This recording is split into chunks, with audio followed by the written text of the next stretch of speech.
Welcome to this amazing talk show, the Integrated Life Show. We are back Tuesday, 9 p.m. This is Bharti Nayak and Sagar Amlani. We are here to, and it is a very fantastic time. So good evening, good morning for some of you, and yes, good afternoon from whichever part of the world you have logged in from. So we are so excited. Let us know in the comment section where you have logged in from which part of the world. So just put up your name and your city, your country, where you have logged in from, and it is so exciting.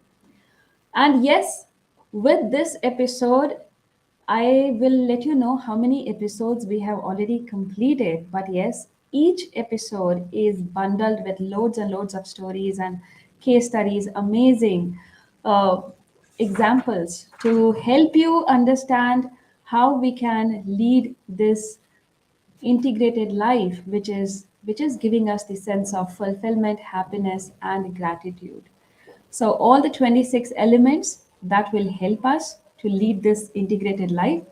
We are here with one more episode, we are here with one more element. And over to you, Sagar.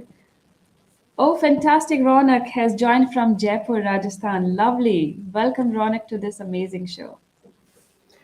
Hey, hello everyone, and thank you for joining us time and again every Tuesday at 9 p.m. As Bharti rightly said, the show is about the integrated life, but what is it that we are talking about? What are we talking about the integrated life? Or rather, why are we talking about the integrated life? Well, we all know that we've been taught and we've been, driven by something called as work-life balance. And if you visualize someone who is doing work-life balance, I could actually see someone who is actually imitated as a juggler, who's having various balls in his hands, and he's trying to juggle. Now, what happens when you're actually juggling? You are actually throwing something up while holding something else, which means you're trying to just balance. Is there equilibrium anytime? The answer is no. So when you do the reality check, the answer is absolutely no. There is no balance ever, resulting, we all know, regret, guilt, and resentment that I did not do this, I did not achieve this, I was not able to complete this, I was not able to meet this, I was not able to spend time with my kids, with my family, I was not able to do this in the business. Well, the answer is there with the Vedas that we have been taught. The Yajurved, the Samved, the Rigved, and the Indian mythology, the Mahabharata, the Ramayana, they all speak about something which is very similar and common, which is nothing but the integrated life. It talks about integrating the elements of everything that represents your life and integrating it with a one strong bond, one strong connection. So, what happens when you do that? It actually gives you a sense of fulfillment, happiness, and gratitude. Isn't that what we are all striving for? A moment of happiness, a moment of gratitude, and a sense of fulfillment when we achieve something, when we do something. Now, that's exactly this show is all about. And last episode, we talked about shh. Yes, we talked about the quiet time. We talked about the me time when you should spend some time with yourself. We talked about the time when you should spend about reflecting on yourself. But reflecting with thoughts? Reflecting with meditations? No. This was absolutely being quiet, doing nothing at all. Why does it help? Well, you're constantly thinking and your brain is constantly doing certain activities. You need to give it a rest. When you give it a rest by actually going into a complete stage of thoughtlessness, that's the real quietness that we were talking about. Some people try to achieve it through meditation, starting with watching their breath. Then they go on to a next stage where they don't even watch their breath, they just sit there.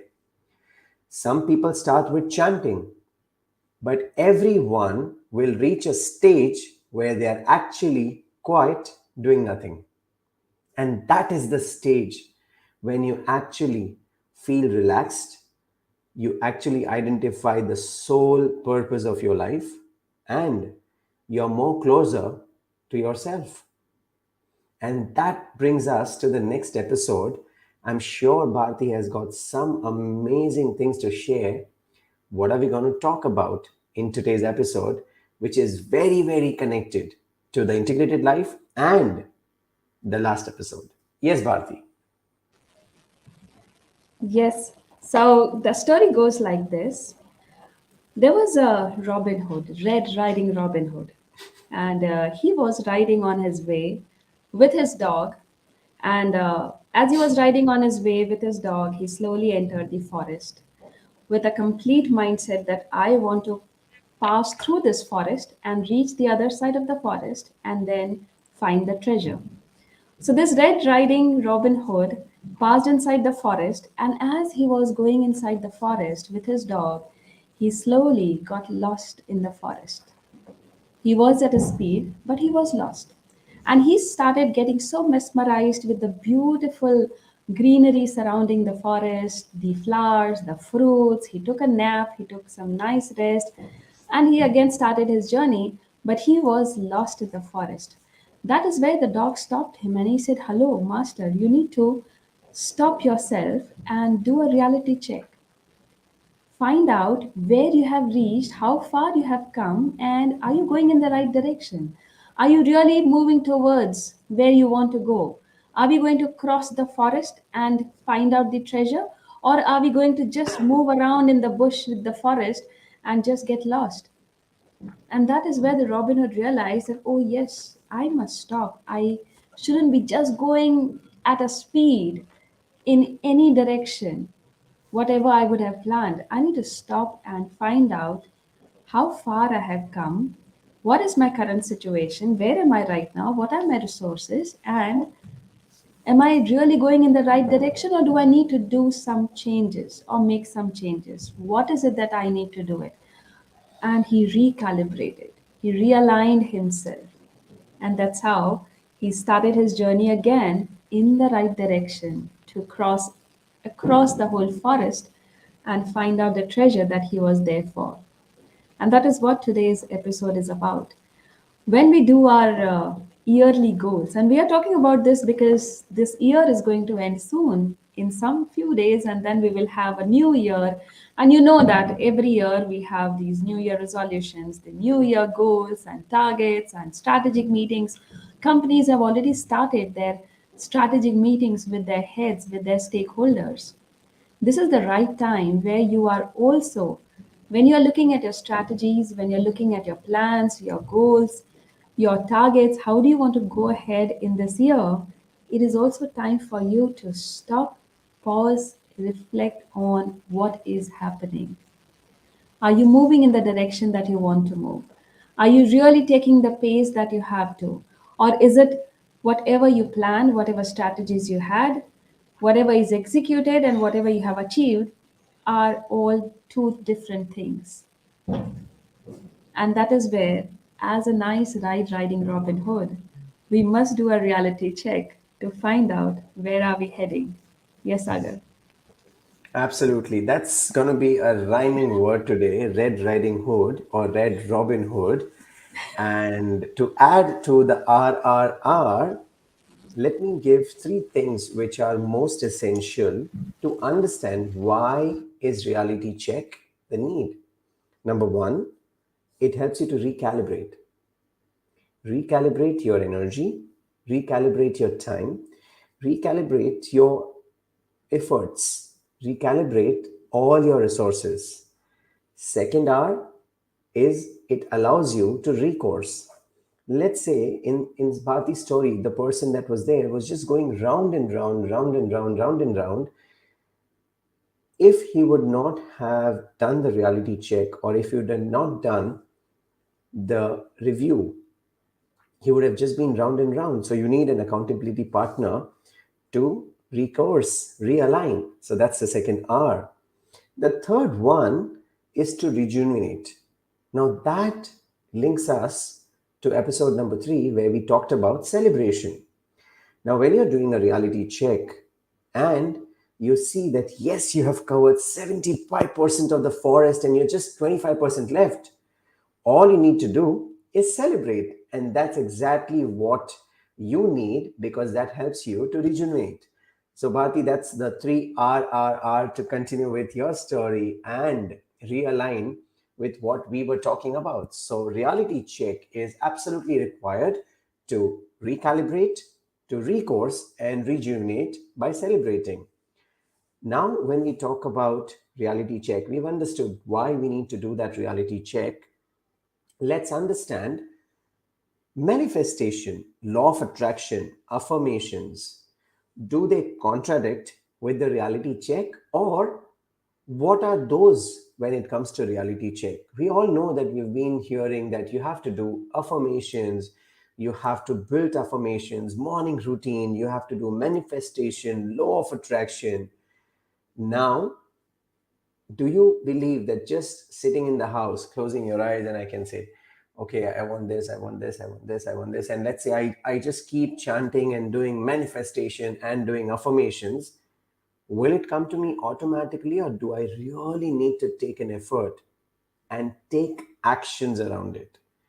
And take actions which are aligned with the goals, which are aligned with my belief, which are aligned with the things that I'm trying to manifest.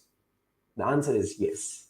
And that's exactly the correlation that we are trying to also share with you when we talk about reality check, that it's not the blind faith that we talk about. Now, Parthi, I'm sure, has something to share when it comes to manifestation, when it comes to affirmations, when it comes to, the morning routine. What's your take on it, Parthi? So, what you said is absolutely right. I have also come across a lot of people who believe in manifestations, visualization, and also affirmations. All these things are very, very necessary. They are important. Why they are important? Because when you manifest, when you visualize something as a picture or as an image, that this is exactly what I want to achieve, you put this into words as an affirmation and you say that, okay, I want this. When you do that, what you are actually doing is you are elevating your emotions and bringing it to the higher vibrations. It is important for you to do that, so you take actions, right actions, and you are in that momentum. You are highly energetic to take actions to achieve that goal. And this is where a lot of people make mistakes. When they do manifestations, when they do affirmations, they forget that these are the ways to elevate you. They are not enough, because unless and until you take actions in the reality, those things is not going to happen.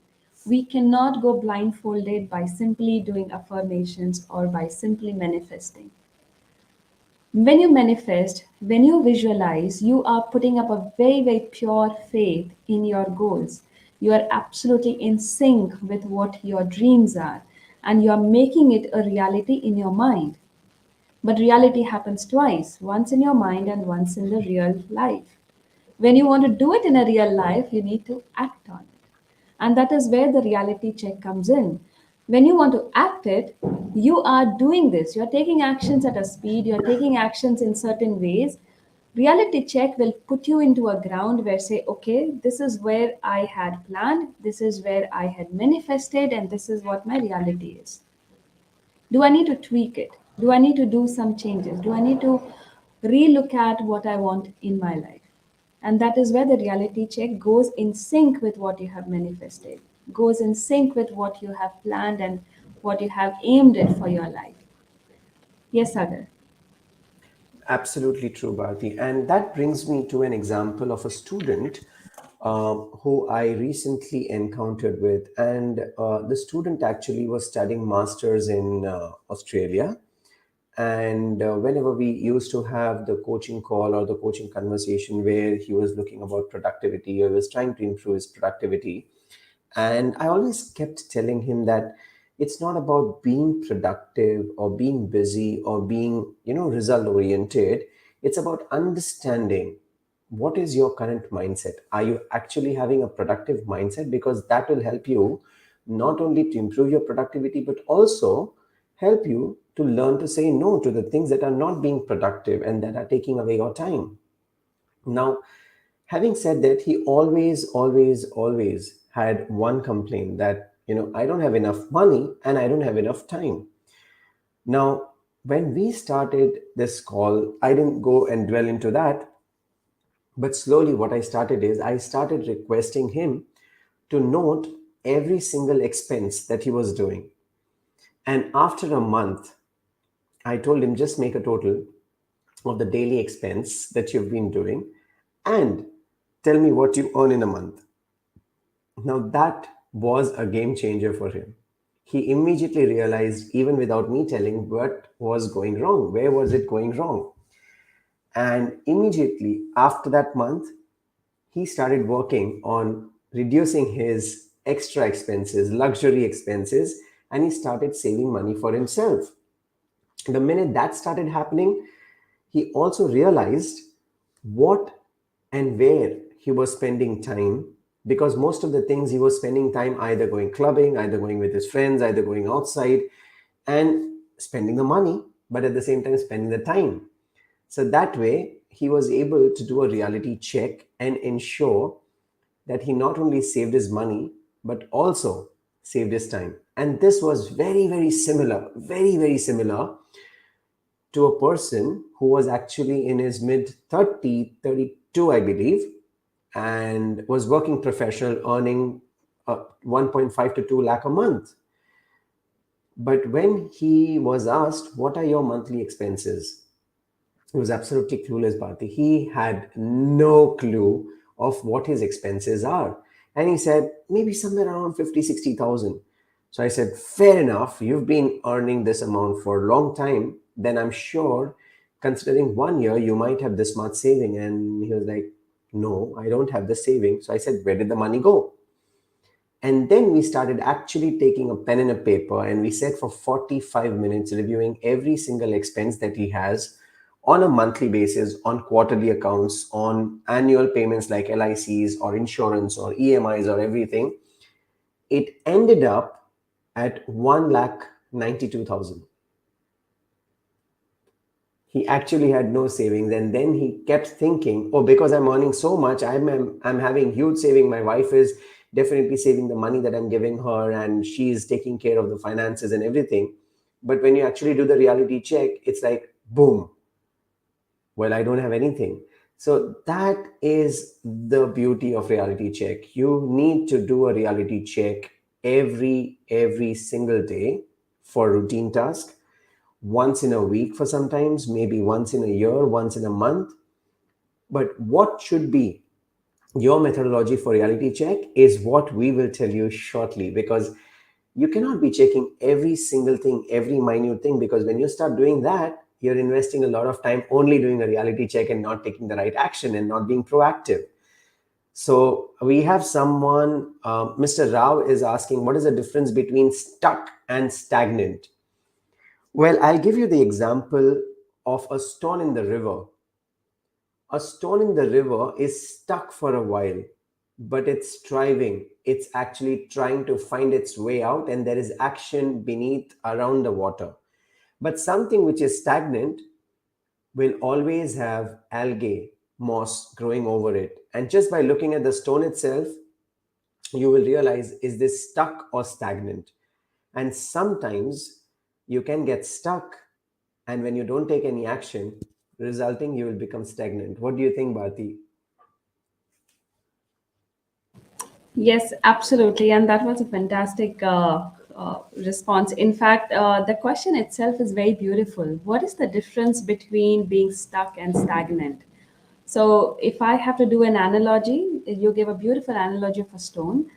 My analogy would be if you are going on a two wheeler at a speed of, say, 30 for the rest of like 5 kilometers, you are stagnant, as in you are going at a speed of 30. And now just imagine you're at a speed of 30, no change in that. You're just looking around here and there, you're managing the traffic, but you're still going at a speed of 30. Sometimes you'll feel bored. You'll say, what, yeah, this is so boring to drive. Why? Because the speed is just 30. You can't do anything else but to drive at 30 and simply go the same way. There's no difference, there's no change, nothing. Just manage, maintain the speed, manage the two-wheeler and balance it. That's it. That's being stagnant, correct? You're passing time, you're going ahead, but it is still the same thing. True. Whereas when you say you are stuck, that means you are literally at a roadblock where your two wheeler is broken, is needs a repair. You are stuck there. You don't know what to do. There's no help. You are struggling, and there are very few options, and you need to explore. But because you are in the problem, you can't even think about it. So you are stuck. You don't know what should I do further. And in both the situations, you need somebody who is outside that problem to shake you up, to tell you, to remind you, to give you a realization that either you are stuck or stagnant. Either ways, you're not moving ahead. Either ways, you're not getting your desired life. Either ways, you're not getting what you wanted. So you need somebody to tell you that yes, you are stuck or you are stagnant in your life. Do something about it. If you're happy with being stuck or stagnant, then it's all good. But if you're not, if you realize that something is not okay in my life, then you need somebody outside to tell you what is happening in your life. A beautiful question. Thank you, Mr. Rao, for asking this question. Absolutely. So now that we have understood the reality check, we've also done the reality check for stuck and stagnant. And we know, based on the example and the analogy by Bharti and me, that if you're stuck, it's okay. Take action, do the course correction, have the reality check, and move on. If you're not able to move on by yourself, ask for help. Be vulnerable, because when you ask for help, people are more than happy to help you. But if you don't take any action, if you're not asking for help and you just sit there and get stuck, you end up being stagnant. And stagnant, that's the end of the road. You don't reach anywhere, you don't do anything, and you just lie down there thinking nothing will change. Well, take charge and things will change. So that's a reality check, and that's a wonderful question. Thank you so much. Ronak also agrees to what we are saying. Then he says, absolutely correct. Ronak, my friend, if you have any questions, feel free to ask, and we'll be more than happy to answer. Ganesh, thank you for giving the thumbs up for the questions. Now, what should we review? We should review things that are aligned with our priorities.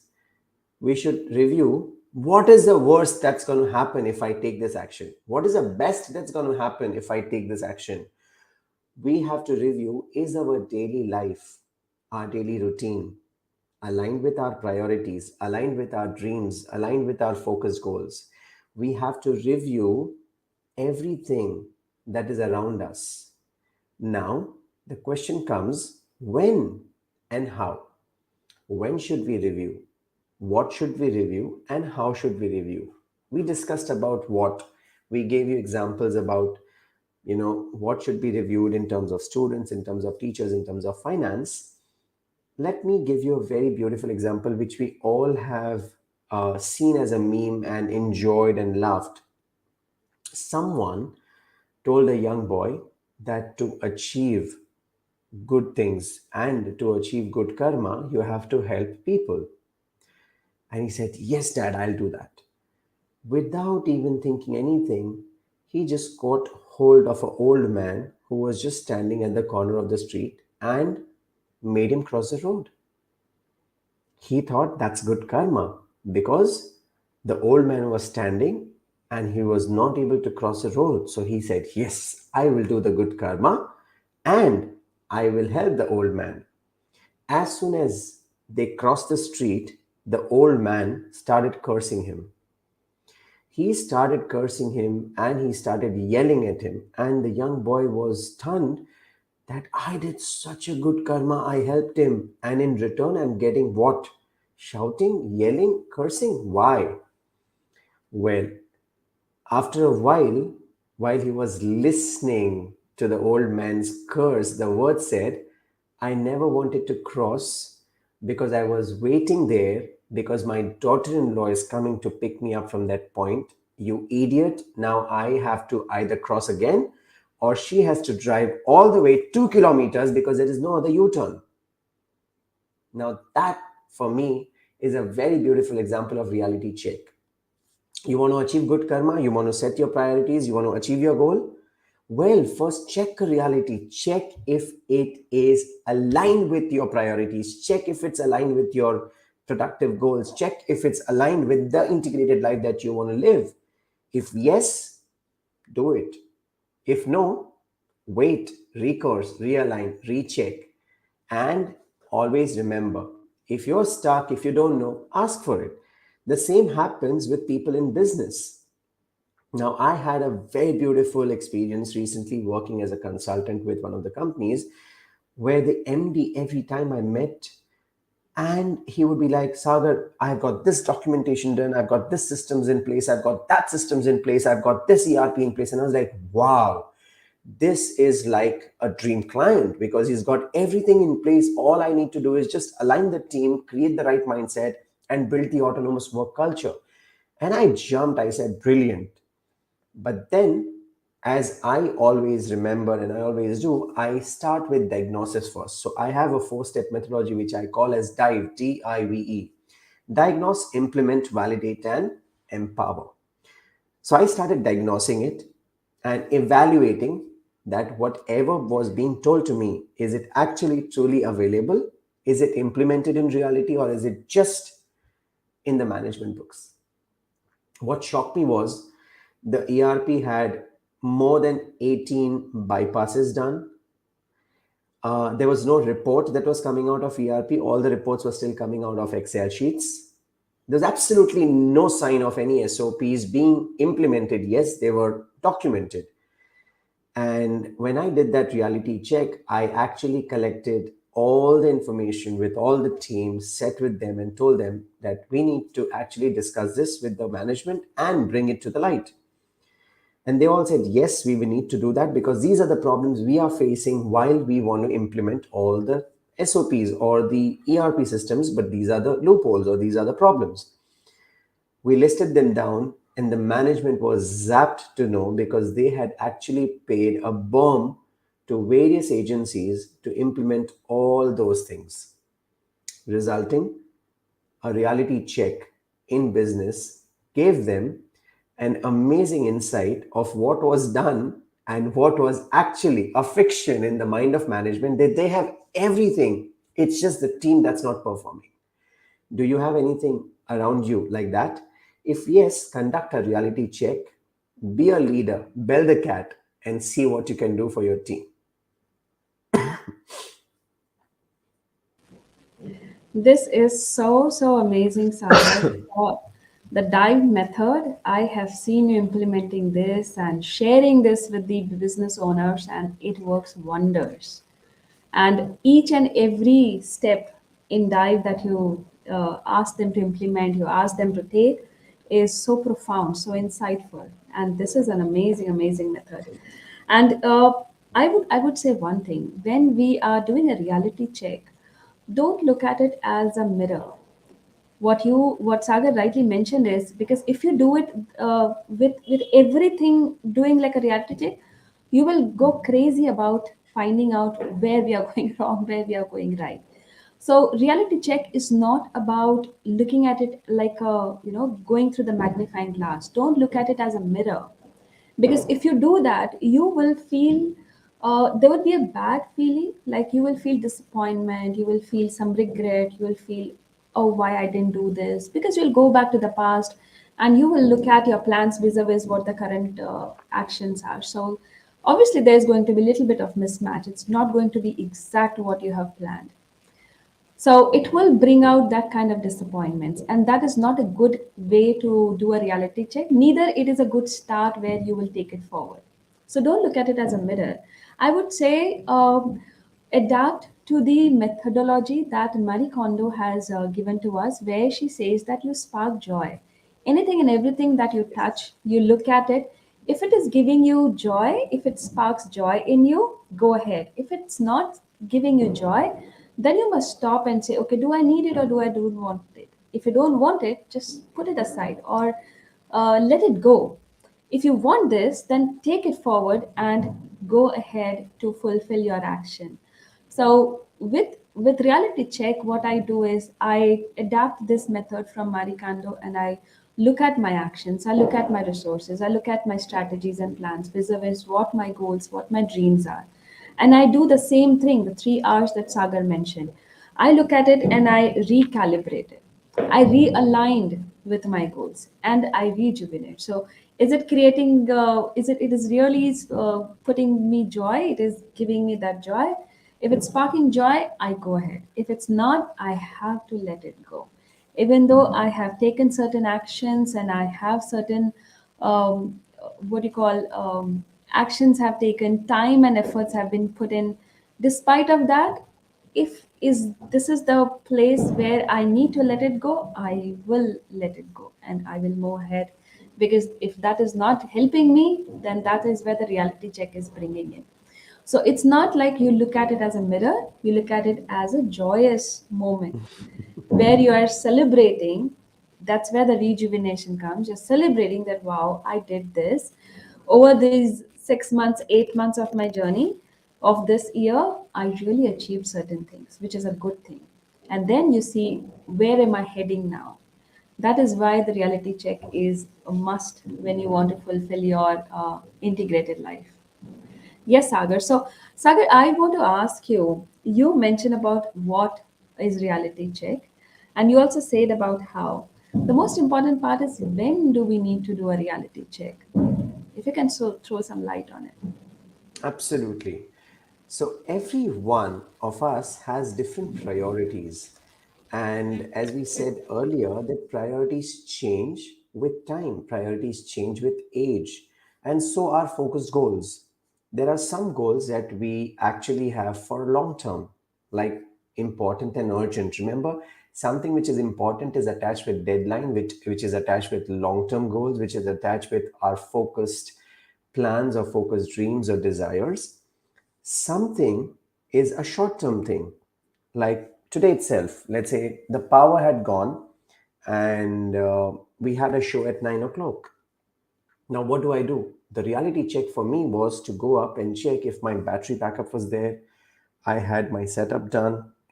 I had my UPS running, and if everything was aligned, and also check a reality check with the local agencies that when the power is going to be resumed because of some transformer getting damaged. But there are certain things where we need to do reality check every day, that am I actually investing time on my health? Am I investing time on my relationships? Am I investing time on my business?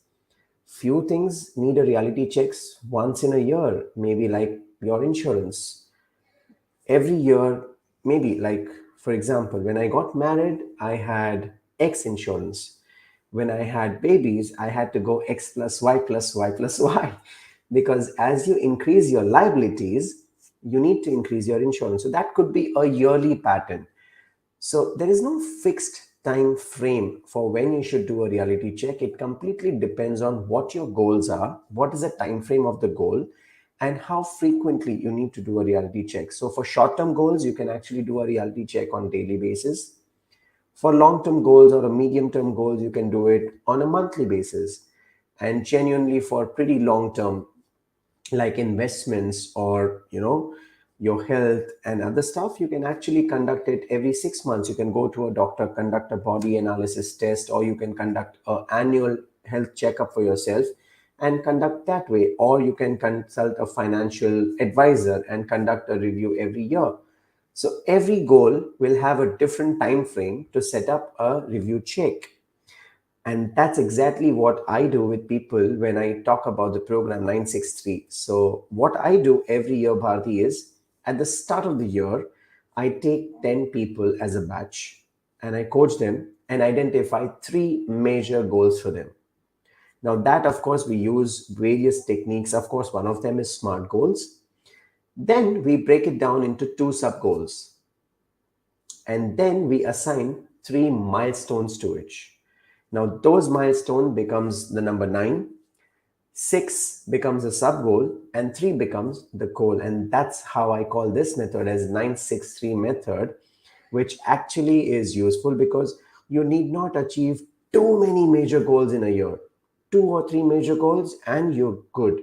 Because if you're trying to focus on too many major goals in a year, trust me, you'll not achieve even one. And that I'm saying it with an experience of working with more than 18 people in last few years.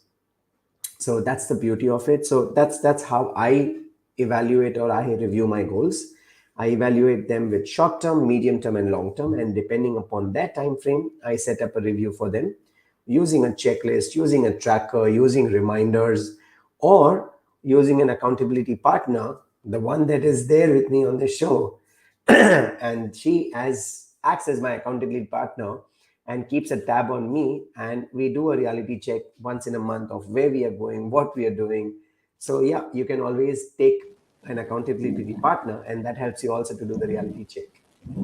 Absolutely, and I must tell you, I must tell all of you that when I do a reality check for my career or for my work with Sagar, he is absolutely brutal and honest. He will tell me on my face, this is what you're doing, this is what you're not doing, and you must do this. What are you doing? I mean, where are you heading in your career? Where are you heading in your life? Do you really want to do it? And then he will like give me the whole list, and I'll say, do this, Baba. This is what you had told me. This is what you had planned. This is where your aspirations. This is what. So reality check, as much as reality check is important, it is equally important to have a partner with whom you are very open, comfortable, and honest, where you're actually sharing everything. You can cry, you can crib, you can laugh, you can have fun. At the same time, you can enjoy, you can be happy. You need that kind of a partner. You can need a mentor or a coach who can tell you that yes, this is what your reality check is. Because if you think that you will have your spouse as a reality check, that's a big no. Please don't have your spouse as a reality check. That will be a disaster, because you need to open all your cards, and the spouse may not be ready for it. They will say, why do you doing all these things? And it would be sometimes very difficult for you to answer certain And questions. So sometimes it's emotions that come in, Bharti, because sometimes when yes, you're doing a reality check, you don't need emotions. And with spouses, yes, it's not that we don't want to be open or we don't want to share, yeah, but sometimes it's the emotional quotient that takes control over the yes. practical approach. Yeah. Yeah. So it is always good to have an accountability partner, somebody whom you can trust, somebody whom you can have a very open, kind of a relation where you are saying, yes, I want a reality check. So that reality check is important for everything. Like exactly what Sagar mentioned, whether it is health, whether it is finance, whether it's your career, whether it is your daily routine, your task, everything that you're doing, you need a reality check to understand where you're heading. So don't be like a Red Riding Robin Hood where the dog is asking the Robin Hood that where you are heading. Do you want to actually look at it and find out, are you getting lost in the forest? So if you want to be that, then you might have a faithful somebody like a faithful dog who will tell you that do a reality check and find out where you are heading. Yeah. So here is what another thing I want to ask Sagar, that when he mentioned about when we can have a reality check, I would want him to share when it comes to companies, when they plan their strategic meets, because this is exactly the time, the November and the December and the January month, where they do their strategic meets for the next year. They look at where we are and what we are doing. So they do all kind of this churning process. Everything happens now with their stakeholders, with their HODs, and they fly in from different parts of the country and they come at one place and they do this. Is this a good way to do it once a year, because they only meet once a year? Or what is it that you would want to tell these companies or share your side of experience with these companies? How actually they should be going ahead with reality check? Sure, Bharti.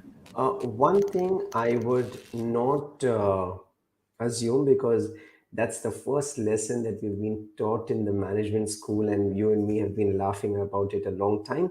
So, sharing it with everyone here as well. When we both work together, we never assume things. So, assume is ASS, you and me.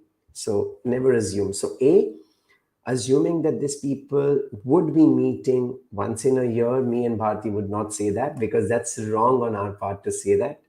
But in case if they are meeting once a year, that's recipe for disaster, is because you're only going to discuss postmortem, or you're going to discuss rosy picture and do nothing about it.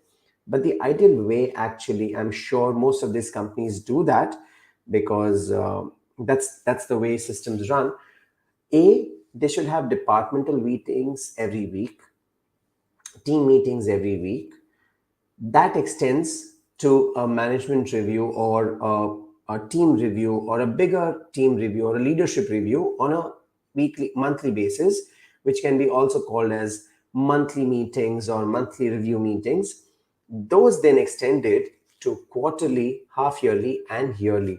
Because when you have those kind of review meetings, you're actually getting ground reality, you're actually getting the ground data to the top. And that's the way I actually spend most of my energy when I set up governance for any company. When I work with companies to set up governance, it does not start directly with management getting involved. The governance actually starts with people on the shop floor reviewing their things per shift. That shift is then extended to per day as a quality meeting, then as a week as a team meeting or as a quality circle meeting. That then extends to a monthly meeting where the leadership from different departments, or the department, they come and meet and say, okay, my team did this in the last 4 weeks, and this is what we've achieved. That is then cascaded upwards, which leads to an annual meeting, quarterly meeting, or a biannual meeting. I hope I've answered your question, Bharti. Yes, absolutely. Because what I also came across some of the companies recently where I understood that they meet once in a year with all the Wow. departments, right? Now, here is what, because this was a recent experience that I was interacting with the HR heads, and I realized that departments, they are working in isolation, as in each department is working fantastic, but they are still in isolation. It's like So, what silos in happens? the company. Correct. Now, what happens is when there are four, five, or six departments, and the company has one goal to achieve, yearly targets to meet, and these are six parts that will take it forward to achieve the goal.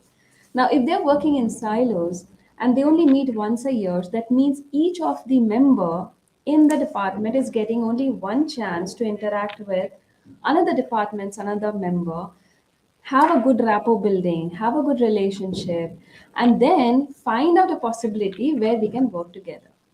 Now, if that Okay. is going to happen, just think about it.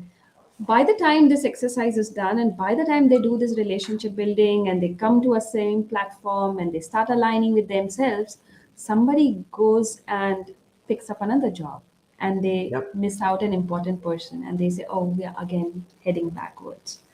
Now, this is kind of a ping pong that you might be playing again and again. Instead of that, if you have, say, at least once a quarter, meet with inter-departments, by some means, have a team building exercises in the morning, half a day, have some nice fun Offsite. exercises, off-sites, let these members meet because eventually they are human beings, human interactions, having those relationship building.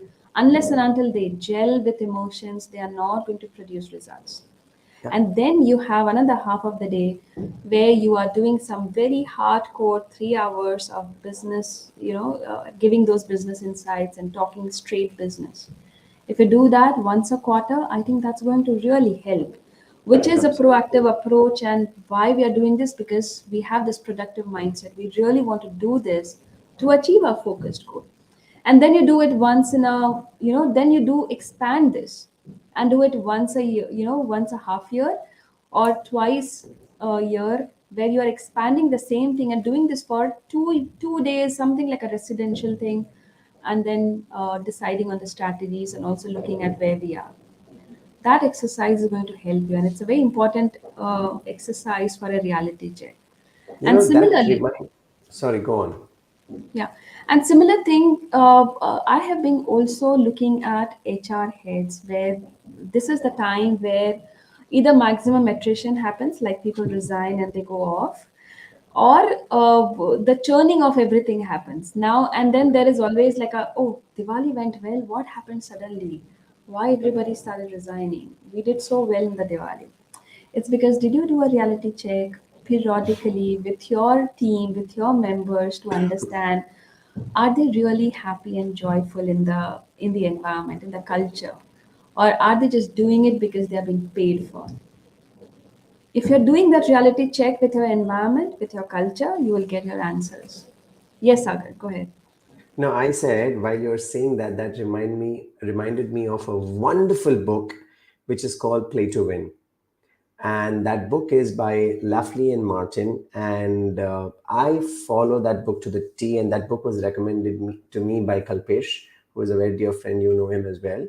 And every strategy or every single approach that I've been doing since I started, taking up the leadership position was actually using those principles. Is what's the winning aspiration that you have, and have you cascaded that winning aspiration down to the team, and are you having a reality check then?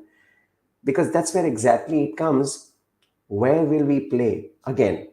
You've decided where will we play. Are you doing a reality check? Then come the next step. How will we win? So you've decided the strategy. Are you actually doing a reality check? Then comes, what are the capabilities that we must have to win? Again, needed a reality check. And then comes the last, which is management systems required to actually support these choices that we have made. What happens again? Reality check. So every single step, every single strategy, every single desire ends up with a reality check. And if you're not setting up the right milestones to have a right reality check while you're actually designing a strategy, you're actually not designing anything.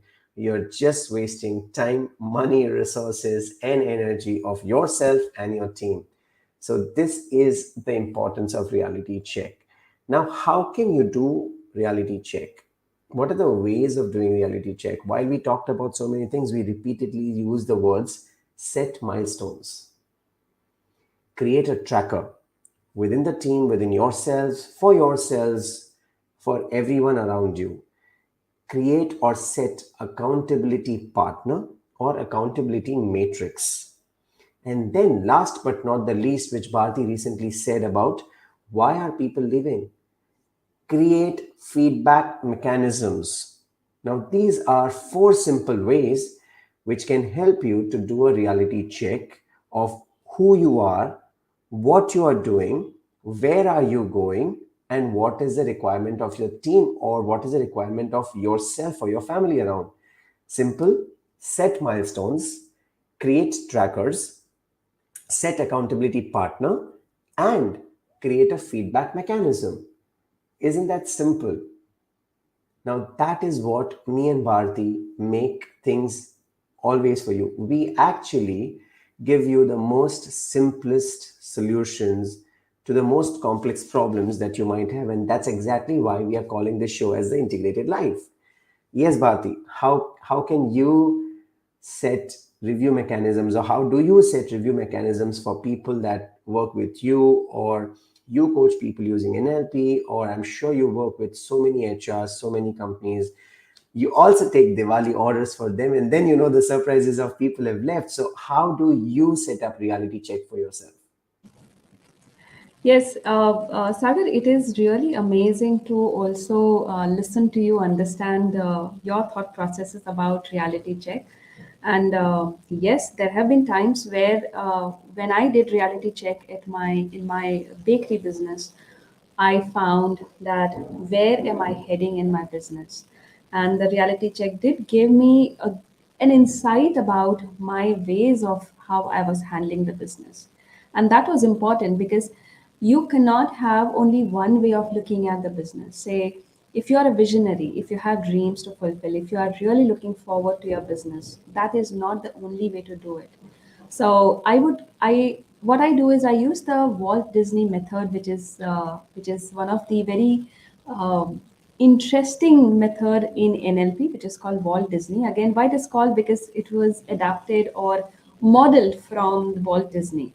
Where, if you Wow. look at the characters of Walt Disney, how he created these characters in the movie, he always have three main characters: one who is a dreamer, a visionary; one who is a realist, always talks about what is happening now; and one is the person who will look at all the negatives, all the what if this goes wrong, what will you do? It's like a pessimist kind of a person who will find out loopholes, who will look at gaps, who will look at all the negative things, even though things are very good, but he will find out one tiny thing which is not going well. All the three characters are important in your life. And you need to wear all the three hats when you're doing your business, when you're working in your career, when you're working in a job. All the three hats are equally important. Because when you are a dreamer, when you are a visionary, you have certain aspirations, you have certain goals, and you are so much swayed away in that aspiration that sometimes you don't see what is coming through, or you have a blindfold on what is the reality that is happening. And when you wear the second hat, that is the realist, you came to you get to an understanding that yes, this is what is my current situation, this is where my resources are, this is where I'm heading. And the third character is about being pessimist, looking at very tiny little loopholes that can fill the gap and move ahead. So, right now, today in this episode, we're talking about the reality check, which is a very important hat that you must wear when you are looking at your career. And that's the method that I use it for all my endeavors, whether it's business or whether it's my health, whether it's my relationship. I look at it all the three ways. Walt Disney, what analogy to remember. Brilliant. So, with this, we would also like to bring this episode to an end. But before we do that, we would in fact want each one of you to just go to this website, which is World Wide Web, theintegratedlife.co.in. And when you scroll down to all the episodes, if you have missed out and you want to reinforce, you want to relook at, rewatch one of the episode and say, okay, I want to relook at H, or I want to relook at the M measure or N nourish, you can go ahead and watch it because all these things are available on the website. And when you have completed, when you have watched it, you can download the PDF, the checklist, which is absolutely made for you, where you go ahead, you fill up the checklist, you look at some of the questions or statements that are mentioned in that. And there are email addresses which are mentioned in that website. If you feel that, yes, we would want to go ahead and submit this, we want to share this with Sagar and Bharti, just go ahead and do this.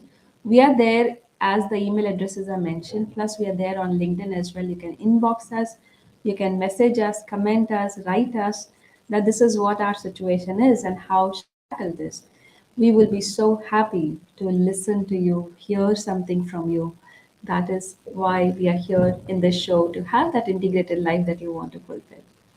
So, with this, we would like to end today's episode. And thank you so much for joining in yet another episode that is helping you to take the integrated life. And yes, Saga, over to you. Thank you so much, Bharti. That was absolutely wonderful to share. The link for all of them, if they missed their episodes, then they can actually take the link. And absolutely, we'll be closing the show today and having a reality check done for our show as well.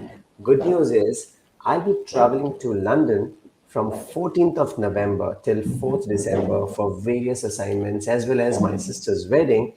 But the show must go on. So all the three episodes, while I'm there, me and Bharti are going to work out with the time differences, but you will always have it exactly at the same time every Tuesday, 9 p.m. IST. Stay tuned, and we will bring you yet another 3, 4, 5 episodes from UK, and rest of them we will be bringing in from India. But we will ensure that you and your loved ones live the integrated life. Till then, thank you so much for joining us and encouraging us to give you more and more details every week. Thank you, and signing off.